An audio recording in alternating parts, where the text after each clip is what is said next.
자, 그러면 그 제3강 3회 강의를 시작하도록 하겠습니다.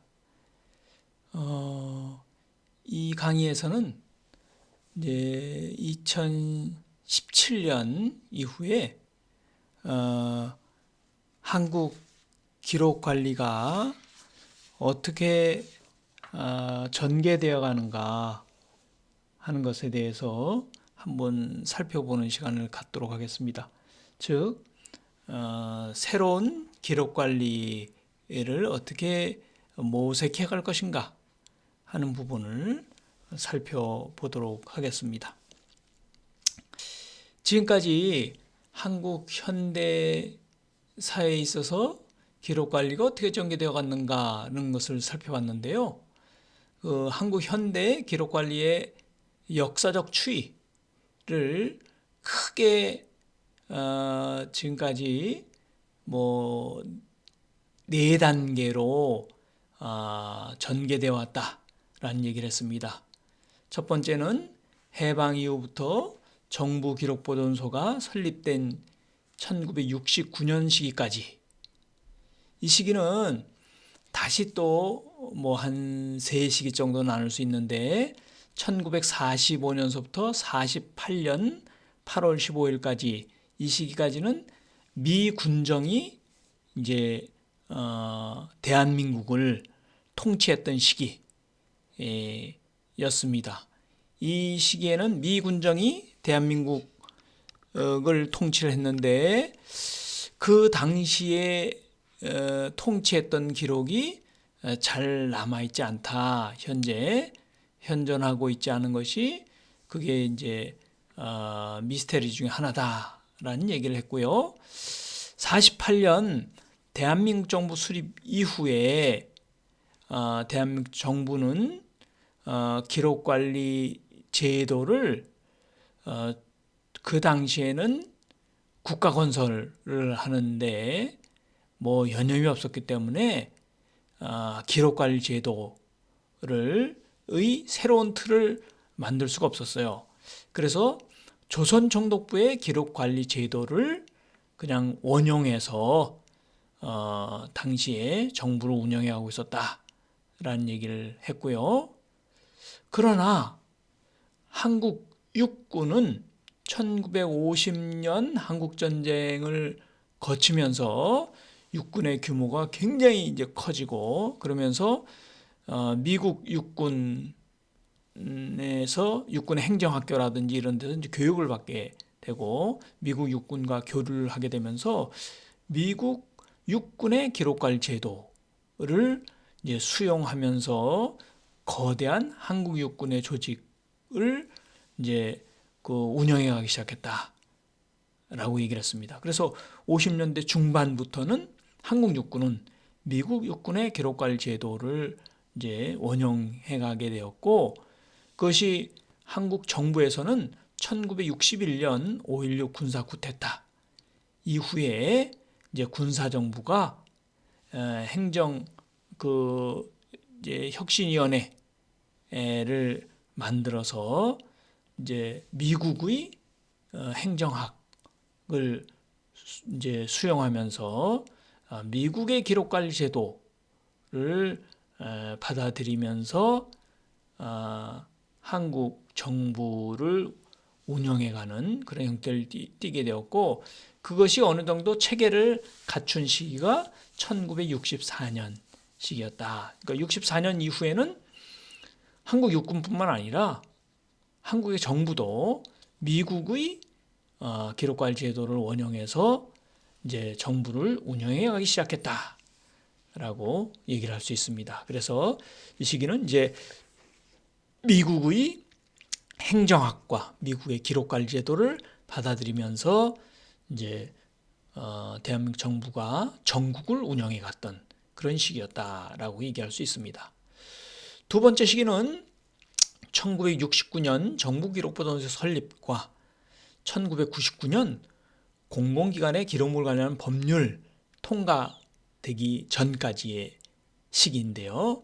이때는 비로소 1969년 정부기록보존소를 설립하면서 정부의 영구 기록과 준영구 기록을 이제 독자적으로 관리하는 정부 기구가 필요하게 되었고, 그 정부 기구가 총무처 산하의 정부 기록 보존소로 이제 설립되게 되었다.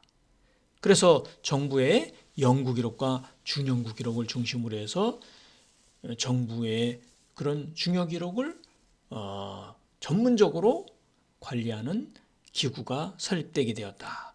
그런 측면에서 일정한 의미를 지니게 되었다.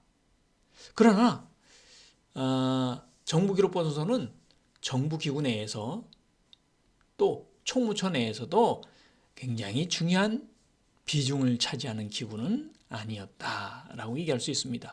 즉 정부기록보존소장은 공무원의 직급 중에 3급직으로 이제 퇴직하기 전에 잠깐 머물다 가는 그런 이제 비중을 차지하는 것이었습니다.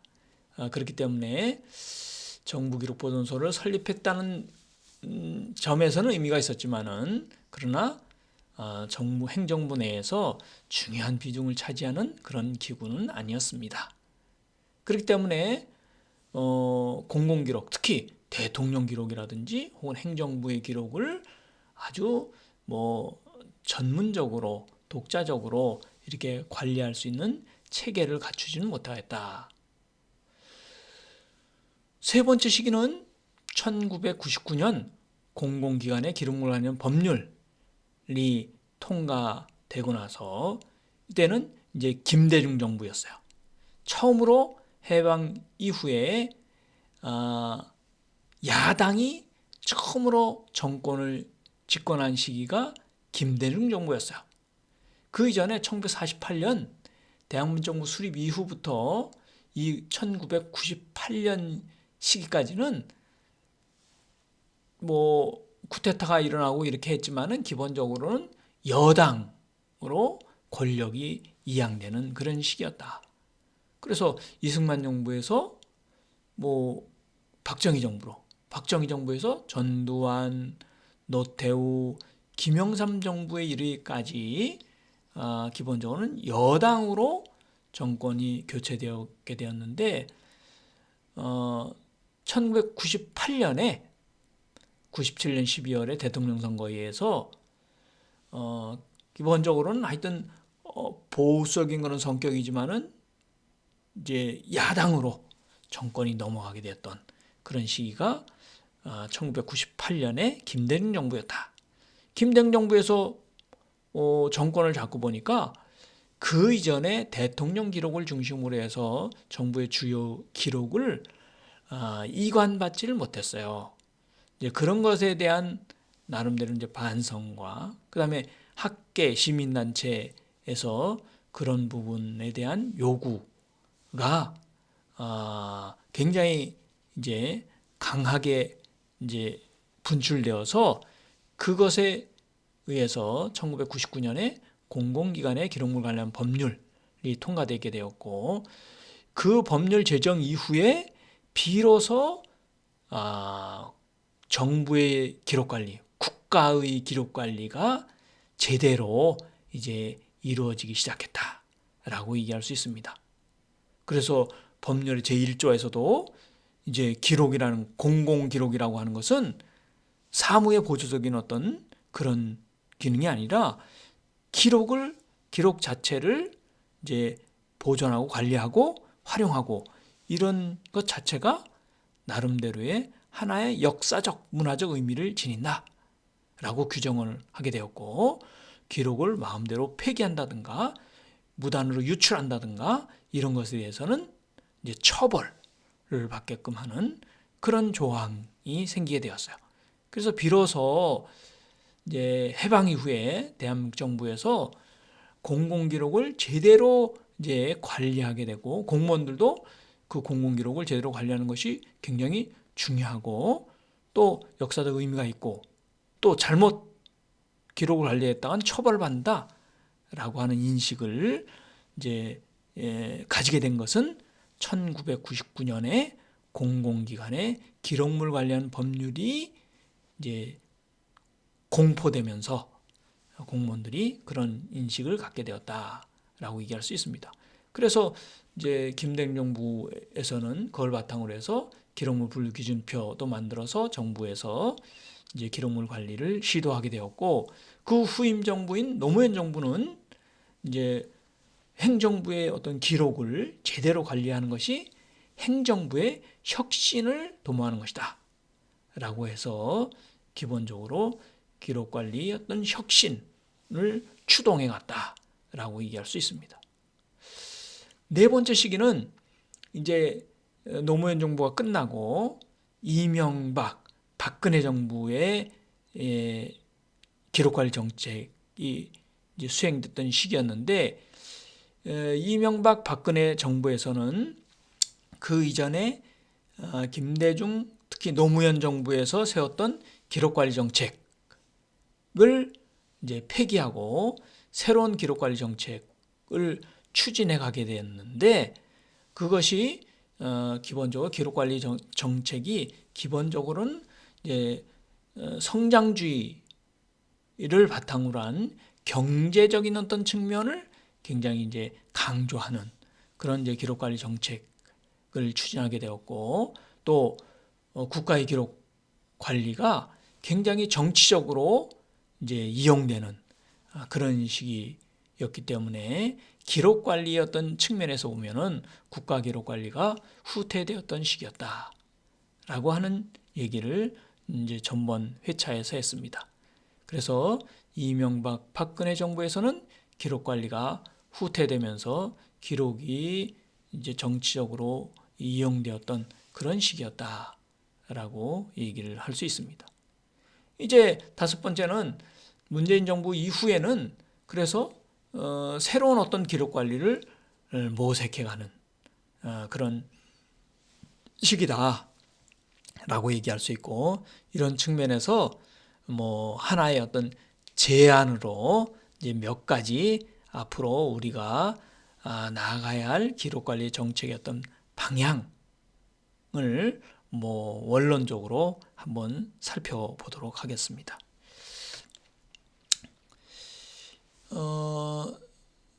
앞으로 새로운 기록 관리의 어떤 정책의 방향은, 첫 번째는 중앙기록물관리기관은 정치적으로 중립을 띄어야 되고 권력으로부터는 독립을 지닌 그런 독자적인 기구여야 된다라고 얘기를 할 수 있습니다. 즉, 지금의 국가기록원이 이제 정부의 행정부의 기록을 이제 독자적으로 관리하는 기관인데, 이 중앙기록물관리기관인 국가기록원은 제일 중요한 것이 첫 번째, 정치 권력으로부터 독립돼야 된다. 그 이전에 이명박 정부 때는 대통령 혹은 청와대에서 국가기록원장에게 그 명령을 내리면은 그것은 국가기록원장이 시행하는 그런 형태를 띠게 되었어요. 그래서 그런 이제 측면에서 많은 폐단이 생기게 되었는데, 그런 부분에서는 하여튼 이제 그런 부분이 이제 고쳐져야 된다. 그래서 정치 권력으로부터 독립을 이루어야 된다. 그렇지 않으면은 이제 정부 기관이나 혹은 청와대, 그 대통령 비서실 같은 데서는 후임 정부가 그 기록을 정치적으로 이용한다든지 뭐 이렇게 되면은 그 나름대로 이제 그 큰 일이 나니까 기록을 잘 남기지 않을 거라는 거죠. 그런 측면에서 권력으로부터 독립이 되어 있는다 거다고, 또 정치적인 정파로부터도 중립을 이루어야 된다. 즉, 여당이냐 야당이냐의 입장에 따라서 기록이 뭐 관리되고 폐기되고 공개되고 이렇게 하면 안 된다는 겁니다. 즉, 정치적 입장으로부터는 중립을 지키면서 국가기록원은 기록을 관리해야 된다라고 얘기할 수 있고, 세 번째는 중앙기록물관리기관인 국가기록원은 기록의 어떤 전문성을 확보해야 된다. 예를 들면 미국의 국립기록청의 그 경우에는 거기에는 아키비스트들이 있어가지고 미국 국내뿐만 아니라 세계 각국의 기록을 거기서 관리하고 있는데, 그 미국의 연구자나 학자, 시민들이 미 국립기록청에 있는 기록을 열람하고자 할 때는 이 미국의 국립기록청에 있는 아키비스트들이 그들이 기록을 이제 파악하고 있는 그런 이제 전문적인 어떤 지식을 바탕으로 해서 안내를 해주는 그런 역할을 하기 때문에 미국의 국립기록청에 있는 기록들이 미국의 이익에 의해서 기록이 잘 이제 활용되게 되는 그런 형태를 띠게 된다라고 얘기할 수 있습니다. 네 번째로는 국가기록원인 중앙기록물관리기관은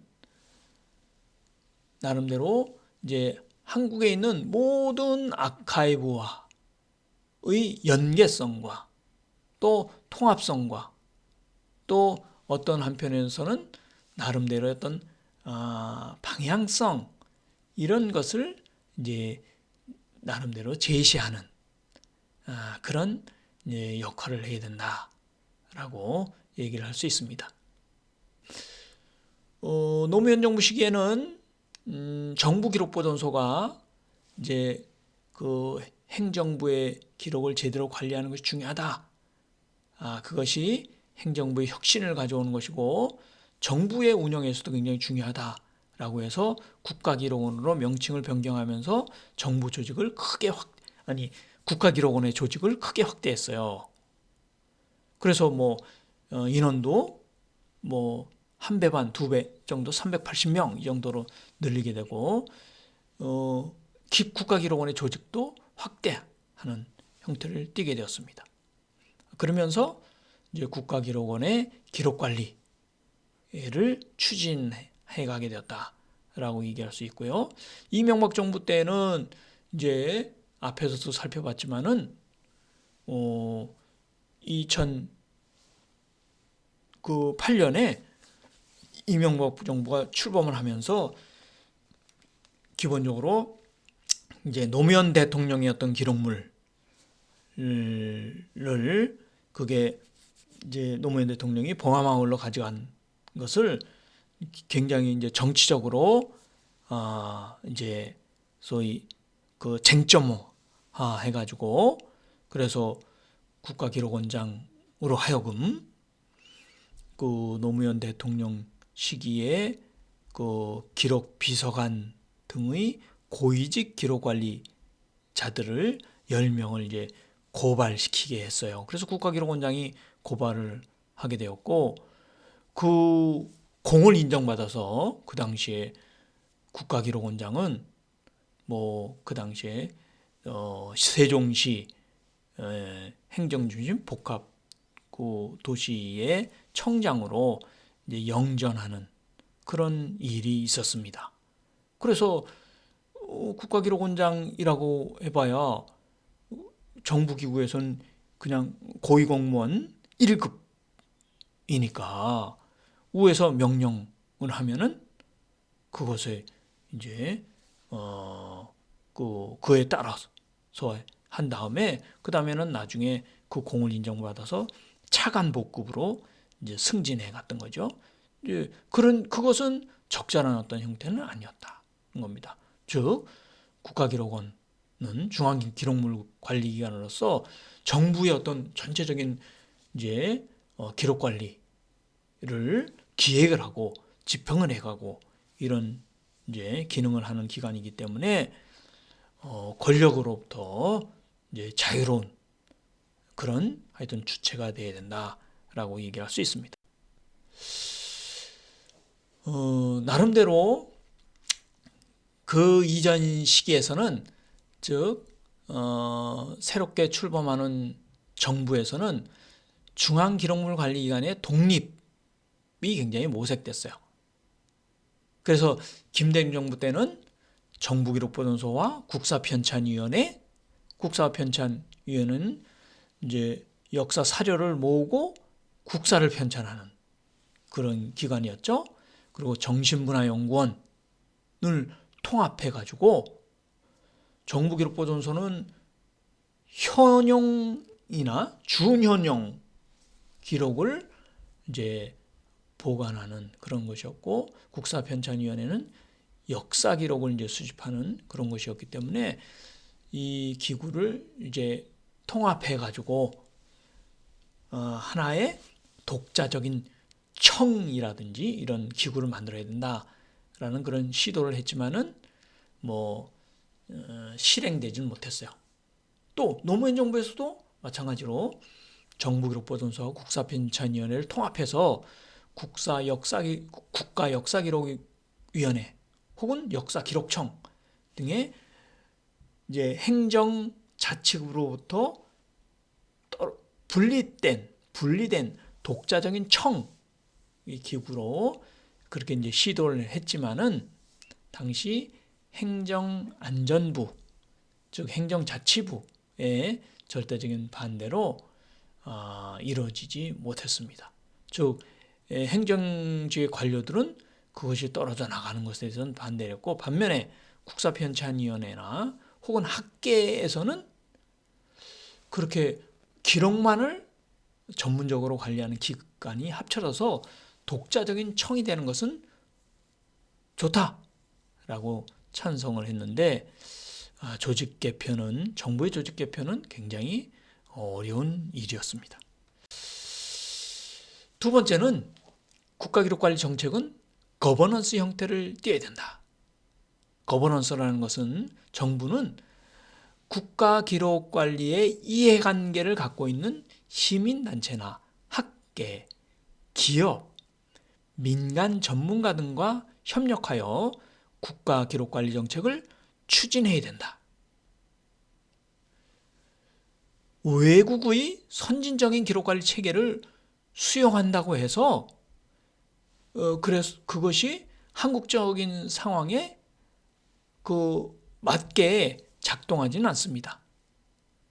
원래 모든 정책이라는 하는 것은 현재의 한국적인 상황에 맞추어서 적합한 기록관리 제도나 체계를 구축해 가려면 하면은 거버넌스 형태로 정부 관료뿐만 아니라 거기에 이해관계를 갖고 있는 시민단체나 학계, 민간 전문가 등과 협력을 해서 우리나라의 상황이 이렇고 이것을 바탕으로 해서 이런 식으로 개혁을 해가야 된다라고 이제 추진해 가야지만 한국적인 상황에 맞춰가면서 이제 바람직한 기록관리 제도를 만들어갈 수 있을 것이다라고 얘기할 수 있습니다.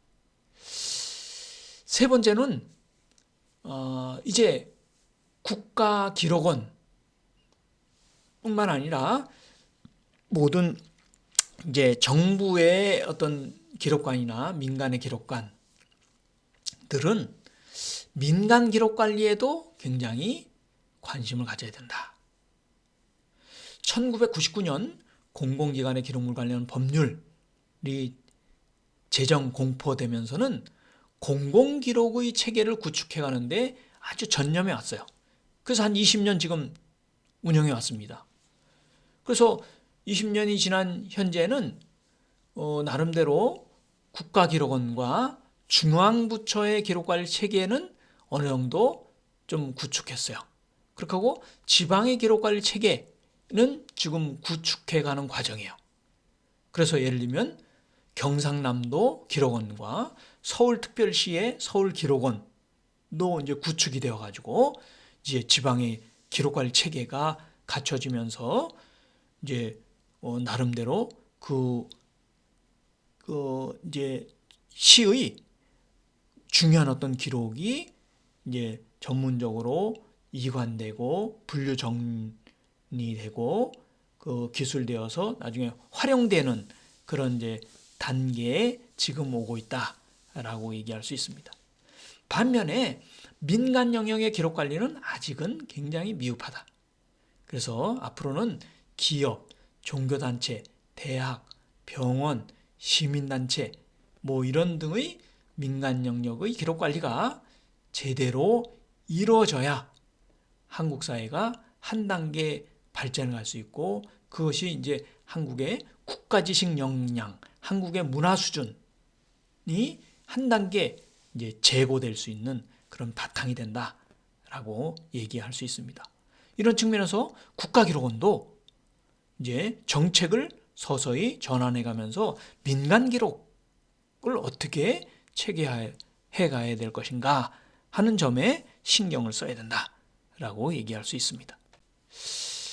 네 번째는 커뮤니티 아카이브의 구현, 공동체 아카이브라고 하는데요. 원래 전통적으로는 아카이브에서는 지배자나 권력을 가진 사람의 기록을 중심으로 해서 그것을 수집하고 보존하고 관리하고 활용해가는 것이 일반적이었습니다. 그러나 이제 민주사회가 정착해가면서는 이제 대중들의 삶에 대한 기록을 관리할 필요가 있다. 즉 피지배자이면서 소수자, 그러면서 또 힘없는 어떤 그런 민중들은 지금까지 그들의 기록을 남길 수 없었어요. 이것은 뭐 전근대 사회와 근대 사회는 물론이거니와 해방 이후의 현대 사회도 마찬가지다. 그러나 이제 앞으로 민주적인 어떤 체계가 갖춰지는 그런 사회에서는 기록을 남길 수 없었던 계층들의 기록을 수집하고 기록함으로써 그들의 목소리를 듣고 역사 속에서 그들의 자리를 위치 지어 주어야 할 필요가 있다. 그래서 이제 그런 측면에서 이제 마을, 단체 등의 공동체의 정체성을 확인하고 그들 삶의 의미를 느낄 수 있는 공동체 아카이브를 구축해야 된다라고 얘기할 수 있고요. 이런 측면에서 이제 마을이나 그런 이제 공동체에서도 그런 나름대로 공동체 아카이브를 구축하기 위해서 노력을 해 가야 하기도 하지만은 한편 국가기록원 등의 이런 중앙기록물관리기관도 그 점에 나름대로 의미를 두고 나름대로의 어떤 그 기록관의 어떤 방향을 이제 전환해 가면서 이런 것을 좀 북돋을 그런 필요가 있다라고 얘기할 수 있습니다. 다섯 번째는 앞에 부분과 연결이 됩니다만은 자율과 분권에 기초한 다양한 아카이브를 만들 필요가 있다. 그것은 이제 한국 사회가 민주주의가 진전이 되면서 그 민주주의가 진전되는 것에 뭐 기여하거나 혹은 민주주의의 어떤 진전을 체계화하는 측면에서 그 현대적 의미의 기록 문화를 창달할 그런 이제 하여튼 번창할 이제 그런 필요가 있다.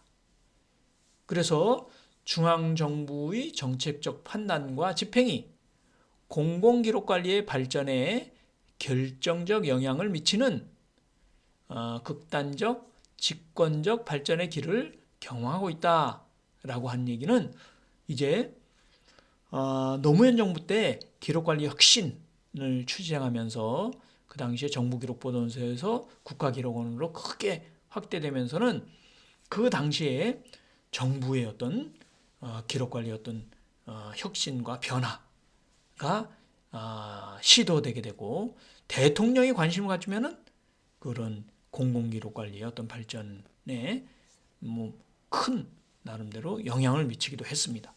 그것을 나름대로 하나의 이제 그 사례로 본 적도 있었기 때문에 그런 측면에서 중앙정부 혹은 중앙기록물관리기관 정책 방향이 이런 것이 공공기록 관리뿐만 아니라 민간 기록 관리에서도 굉장히 중요한 영향을 미칠 수 있다라고 얘기할 수 있죠. 한편 그 중앙기록물관리기관이 너무 중앙집권화를 하면서 기록관의 운영을 통제하고 이렇게 하는 것은 바람직하지 않다. 중앙집권화의 탈각과 더 많은 아카이브의 설립을 통한 그 아카이브들이 자율적 또 분권적 그런 형태를 띠게 되면서 그런 것이 바탕이 되어서 국가기록관리 이게 체계를 수립하면은 문화적 다양성과 그러니까 풍부한 어떤 나름 역량을 갖춘 기록관의 어떤 체계를 갖출 수 있을 것이다. 그래서 민주주의 진전과 함께 다양한 아카이브의 출현이 바람직하다라고 얘기할 수 있습니다. 그래서 더 많은 아카이브, 다양한 아카이브, 더 작은 아카이브가 자율과 분권을 원칙으로 상호 공존하고 연대하면서 진정한 의미의 기록 문화를 창달해 갈 수가 있다라고 얘기할 수 있습니다. 여기서는 공공기관뿐만 아니라 다양한 민간 아카이브들이 이제 만들어지면서 그 각 다양한 민간 기구의 나름대로의 그 활동이라든지 이런 것의 성과물들이 축적될 수 있는 것이고 그것이 서로 이제 상호 연대하면서 기록 문화를 발전시켜 갈 수 있다라고 하는 의미죠. 이제 제4차 산업혁명 시대라고 합니다. 제4차 산업혁명 시기에 기록관리는 매우 중요하고 기초적인 바탕이 되는 것이다 라고 얘기할 수 있습니다. 4차 산업혁명 시기에는 기록을 체계적으로 관리하는 그런 사회가 나름대로 4차 산업혁명 시대의 결실을 가져오는 것이고 그 기록의 어떤 데이터나 혹은 기록의 데이터셋이나 혹은 그런 것의 다양한 빅데이터들이 그 공공적으로 이용되는 것뿐만 아니라 이제 여기서 공공이용이라는 것은 공공기관뿐만 아니라 기업이라든지 다양한 시민단체라든지 이런 데서 그런 공공기록과 민간의 어떤 기록들의 빅데이터를 서로 자유스럽게 활용할 수 있을 때 그 사회는 제4차 산업혁명 시대의 나름대로의 어떤 그 새로운 어떤 단계를 구축해 갈 수가 있다라고 하는 얘기입니다. 그래서 이 제4차 산업혁명 시기에 이제 나아가는 우리들은 기록을 제대로 관리하고 또 기록을 그 모든 공공기관뿐만 아니라 민간 기업이나 민간 단체에서도 그것을 공동적으로 활용하면서 각 이제 활동에 이제 이용할 수 있을 때 그 사회는 한 단계 발전해 갈 수 있다라고 얘기할 수 있습니다. 자, 여기까지 한국 현대 기록관리의 사적 추이 강의를 마치도록 하겠습니다. 다음 주에는 이제 한국의 기록관리의 어떤 역사를 원시사회부터 이제 1945년 시기까지의 기록관리 역사를 한번 살펴보는 그런 시간을 갖도록 하겠습니다. 자, 강의 듣느라고 수고하셨습니다.